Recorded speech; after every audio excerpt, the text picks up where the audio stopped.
Tak ada cinta sempurna dalam pernikahan kita. Hanya ada cinta sepihak dariku yang mungkin tak akan pernah terbalaskan. Setelah mengantarkan Kinarah ke kamar, laki-laki itu langsung pergi tanpa menjawab ataupun memberikan respon pada ucapan Kinarah tadi. Tak apa, itu akan lebih memperjelas bahwa di sini hanya Kinarah lah yang memiliki cinta, tidak dengan suaminya. Semakin hari ia harus semakin bertambah sadar diri. Kinarah tak boleh terlalu berlarut-larut dalam sedih. Sejak awal inilah takdirnya ia sudah menandatangani untuk penderitaan hatinya dalam beberapa waktu ke depan. Kinarah langsung masuk ke kamar mandi untuk membersihkan wajahnya. Sakit perutnya sudah tak ia rasakan lagi, tapi ia tetap ke toilet. Mana tahu kalau sudah di tempat itu ia akan mulas lagi. Setelah selesai dari kamar mandi, Kinarah mengganti pakaian dengan pakaian tidur. Wanita itu memilih duduk di dekat jendela memandang langit sore yang tak sama sekali membuat hatinya tenang. Biasanya ia akan sangat suka dengan langit sore, tapi sekarang hatinya terasa was-was.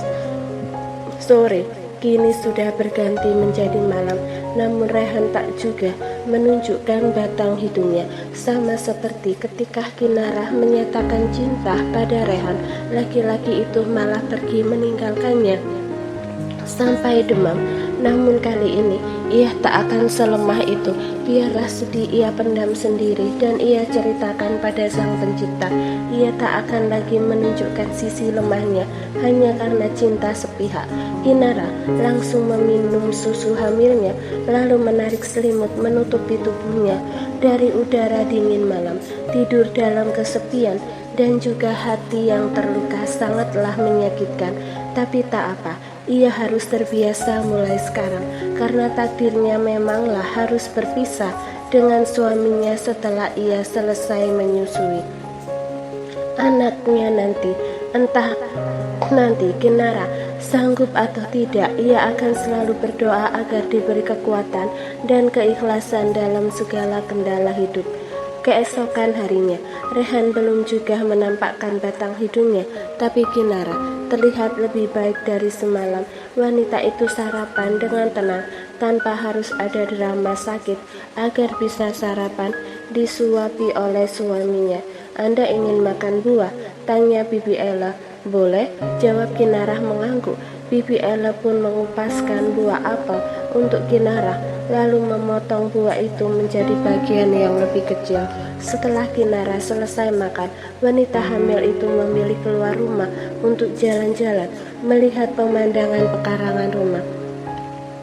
"Apa aku boleh jalan-jalan di luar?" tanya Kinarah merasa suntuk selalu berada di rumah. "Hanya sebentar, Nona, itu pun harus saya temani," jawab Bibi Ella tegas. Kinarah pun mengangguk setuju. Ia tak masalah harus diawasi oleh Bibi Ella. Yang penting ia bisa keluar agar bisa sedikit membuka pikirannya yang sempit. "Anda tidak mau menghubungi tuan muda atau asisten Steve?" tanya Bibi Ella berbasa-basi saat mereka baru saja keluar dari gerbang. Kinarah tersenyum kejut lalu menggeleng. "Apa Bibi pernah bicara dengan semua penghuni komplek ini?" tanya Kinarah mengalihkan topik pembicaraan. Bibi Ella langsung tertawa kecil mendengar pertanyaan Kinarah. "Mana mungkin saya pernah berbicara dengan semua orang di sini, Nona. Berbicara dengan orang yang ada di depan rumah saja saya tidak pernah," jawab Bibi Ella menyetarakan langkah kakinya dengan langkah kaki Kinarah. "Bibi sudah menikah?" tanya Kinarah asal. Senyuman Bibi Ella langsung berubah menjadi sendu. "Sudah, Nona. Sampai sekarang saya masih berstatus seorang istri," jawab Bibi Ella. Kinarah menatap sang kepala pelayan sembari masih melanjutkan langkahnya. "Apa dengan bekerja seperti ini suami Bibi tidak akan marah? Bibi selalu saja ada di rumah itu untuk bekerja." Kinarah benar-benar penasaran dengan kehidupan pribadi Bibi Ella. "Suami saya tidak akan marah, Nona." "Benarkah? Kenapa begitu?" tanya Kinarah bingung. Bukannya seorang suami pasti akan marah atau kecewa jika istrinya terlalu sibuk kerja hingga tak pulang-pulang. Karena suami saya tidak ada lagi di dunia ini, Nona. Dunia saya dan suami saya sudah berbeda. Mendengar itu, Kinara menghentikan langkahnya, lalu menatap sang bibi dengan tatapan sendu. Jangan bersedih, Nona. Ini hal wajar untuk manusia. Ada pertemuan, pasti ada juga perpisahan. Entah itu kita dipisahkan oleh kesibukan dunia atau dipisahkan oleh maut. Setelah jalan-jalan dan mendengarkan kisah pernikahan Bibi Ele yang tragis, Kinara pun kembali masuk ke kamar untuk menenangkan hatinya. Sungguh ia sangat-sangat berbohong kalau mengatakan jika ia baik-baik saja sekarang. Ya Allah, jika suatu saat nanti hamba memang tak ditakdirkan bersama dengan suami hamba, hamba memohon agar engkau memberikan istri dan ibu pengganti yang baik untuk suami dan anak hamba. Hamba memohon ya Allah. Hari kini tak terasa kembali berganti. Kinara sama sekali tak melihat suaminya datang. Ia mulai terbiasa untuk hidup tanpa kehadiran Rehan. Walau semuanya terasa sakit, entah kemana laki-laki itu, Kinara selalu berdoa agar Rehan baik-baik saja. Kini Kinara sudah membiasakan jalan-jalan pagi bersama Bibi Ele hanya untuk melepaskan rasa bosannya di rumah. Hingga hari itu datang. Setelah 1 minggu lamanya Kinara hidup tanpa kehadiran Rehan. Akhirnya laki-laki itu datang juga. Kinara menyambut dengan sewajarnya saja. Memang hidup ini harus sewajarnya saja, jangan terlalu berlebihan, kecuali cinta pada Sang Maha Kuasa. Kelihatannya aku tampak baik-baik saja tanpa kehadiranku, ucap Rehan saat mereka sudah ada di kamar. Kinara yang sedang meletakkan sepatu Rehan ke tempat semula hanya tersenyum kecil saja. Aku harus terbiasa untuk baik-baik saja, karena suatu saat nanti kau akan pergi lebih dari seminggu dari hidupku.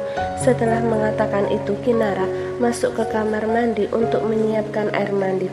Sebegitu inginnya kau untuk aku pergi dari hidupmu, ucap Rehan sinis sembari mengikuti Kinara masuk ke kamar mandi. Kinara tak menanggapi ucapan sinis suaminya. Ia hanya diam dan melakukan kewajibannya selagi menjadi seorang istri. Airnya sudah siap, ucap Kinara berjalan melewati suaminya. Namun Rehan langsung mencegat tangan Kinara. Dengan kasar Rehan merapatkan hingga Kinara membentur dinding. Jangan pernah berpikir untuk meninggalkanku, atau berpikir kalau aku yang akan meninggalkanmu. Itu semua tidak akan terjadi, tekan Rehan dengan tatapan tajamnya. Kinara hanya bisa menunduk, tak ingin menatap mata suaminya yang akan membuatnya menangis. Mengapa tidak boleh? Tanpa harus kupikirkan pun semua itu akan terjadi. Kinara, bentak Rehan. Kinara langsung mendongak, menatap sang suami dengan mata yang memerah. Kenapa? Kenapa marah? Apa aku salah? Balas Kinara dengan suara yang lirih penuh kesakitan. Kau bilang jangan pernah berpikir jika kau akan meninggalkanku. Kau bilang itu tidak akan terjadi. Tapi apa buktinya? Apa hanya dengan kata-kata penuh penekanan seperti itu bisa merubah segalanya? Tidak, karena di sini akulah yang hanya menginginkanmu, tidak denganmu, lanjut Kinara akhirnya. Air mata yang sudah lama ia bendung keluar juga. Aku mencintaimu dan itu sebuah kesalahan terbesarku. Aku bodoh karena menaruh perasaan pada orang yang tak akan mungkin membalasnya. Aku bodoh karena berharap nasibku seperti Cinderella. Aku bodoh karena mencintaimu, Rehan. Kinara menepis tangan Rehan dengan kasar hingga tubuhnya terbebas dari kekangan sang suami. Jangan pernah memberikan harapan padaku yang bodoh ini. Jika di hatimu tak ada diriku, aku bisa salah paham nantinya. Aku mencintaimu juga, kata-kata yang terlihat mudah untuk diucapkan tapi sulit untuk dibuktikan. Kinara mencoba tak mengharapkan kata-kata itu lagi. Biarlah sakit ia tanggung sekarang, agar di hari perpisahan ia tak terlalu merasakan sakit. Kinara keluar dari kamar mandi, meninggalkan Rehan yang lagi-lagi hanya terdiam, tak memberikan respon sama seperti kemarin-kemarin. Kinara menghapus air matanya, lalu merapikan tempat tidur. Mana tahu suaminya ingin beristirahat nanti, jadi bisa langsung istirahat. Setelah Rehan selesai mandi, laki-laki itu langsung memakai pakaian yang sudah disediakan Kinara. Ingin makan sesuatu, Tanya Kinara berusaha untuk bersikap biasa seperti semula. Aku ingin kau, jawab Rehan mendekati Kinara lalu memeluk wanita itu. Kau benar-benar semakin berani berbicara lancang ya, ucap Rehan mulai. Aku rindu wangimu, lanjut Rehan seperti tak terjadi apa-apa sebelumnya padanya dan sang istri. Rehan pun membawa Kinara untuk segera melepaskan rindunya akan sang istri selama seminggu ini. Entah itu hanya rindu pada itu saja atau mungkin ada rindu yang lainnya terselip. Hanya Rehan dan Tuhan yang tahu. Di sisi lain, Sarah baru saja terbangun dari pingsannya beberapa kali. Sudah seminggu ini ia tak pulang ke rumah. Bukan karena ia tak mau, tapi ada seseorang yang menahannya di sebuah ruangan yang ia sendiri tak pernah memasukinya. Tubuhnya yang diikat dengan luka-luka yang sangat membuat ia menderita dalam seminggu ini. Rehan, Sarah memanggil laki-laki itu lirih. Bukan tanpa sebab ia memanggil nama Rehan, melainkan karena memang laki-laki itu yang menahannya di ruangan ini. Kau sudah bangun lagi ternyata. Kuat juga ya. Sarah langsung menoleh ke arah laki-laki di sudut ruangan. Tubuhnya kembali gemetar melihat laki-laki itu. Harus berapa kali pukulan sampai kau benar-benar mati? Tanya Steve berjalan mendekati Sarah.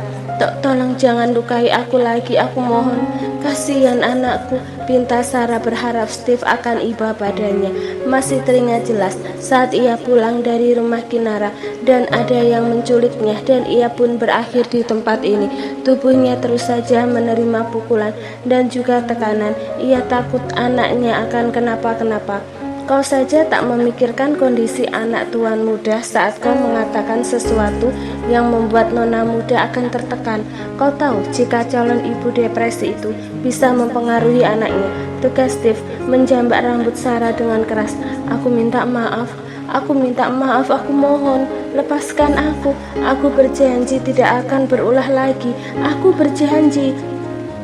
Sarah menangis kencang berharap Steve tak memukulinya lagi. Selama seminggu ini Steve terus menghajarnya dan kadang-kadang langsung disaksikan Rehan. Orang bodoh pun tak akan percaya mendengar janjimu. Ejek Steve melepas jambakannya dari rambut Sarah.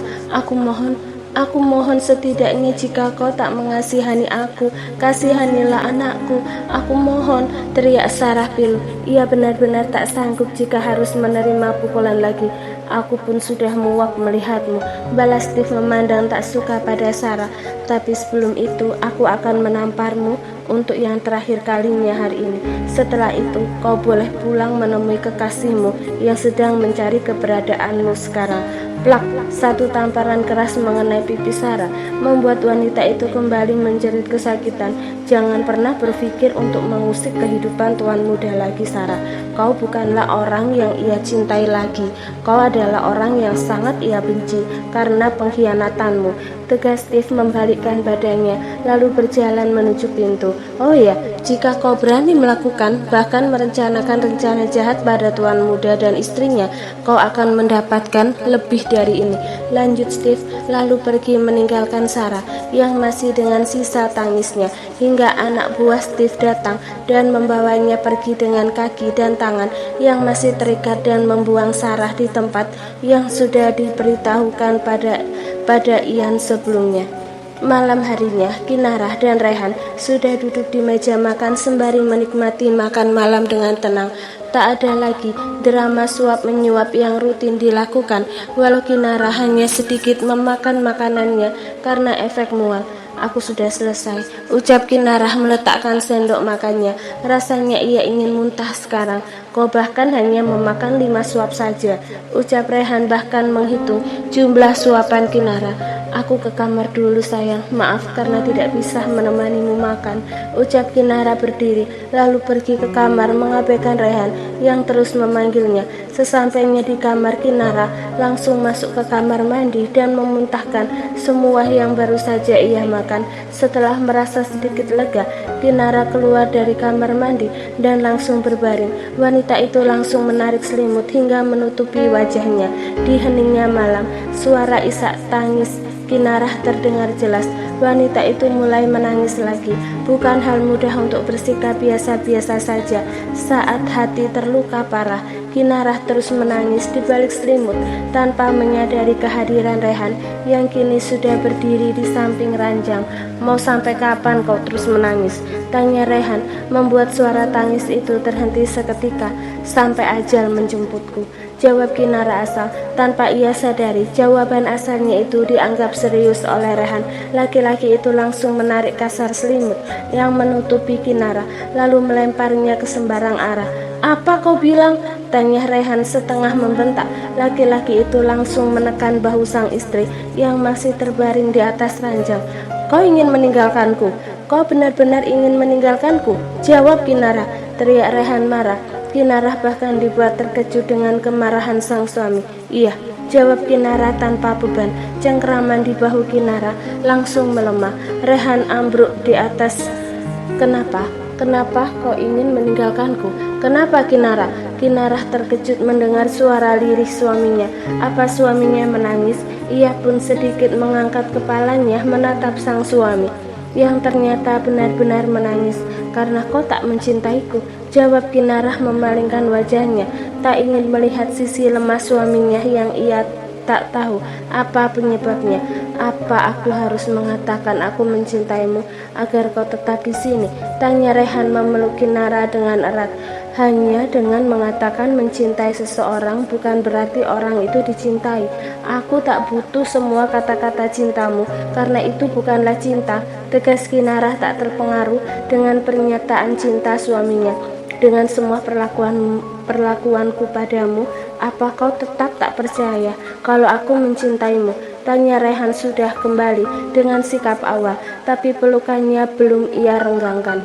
"Perlakuan mana? Marah-marah dan membentakku?" tanya Kinarah lirih. "Berarti kau tak benar-benar mencintaiku," ucap Rehan pelan. "Kau bahkan tak bisa melihat sikap lembutku yang tak pernah kutunjukkan pada Sarah dan orang lain. Kau hanya melihat sisi burukku saja. Apa kau benar-benar mencintaiku?" "Bukan begitu maksud Kinarah, ia hanya asal saja menjawab karena sikap Rehan dominan, kasar dan marah-marah. "Kalau aku mengatakan aku mencintaimu, bahkan belum kau hamil, apa kau percaya?" tanya Rehan lirih. "Tidak, kau tidak akan percaya karena kau tak bisa melihatku dengan sisi yang baik, melainkan sisi burukku saja. Cintamu lemah, Kinarah. Kau tidak bisa mencintaiku dengan semua sikap burukku, padahal aku mencintaimu dengan semua kekuranganmu."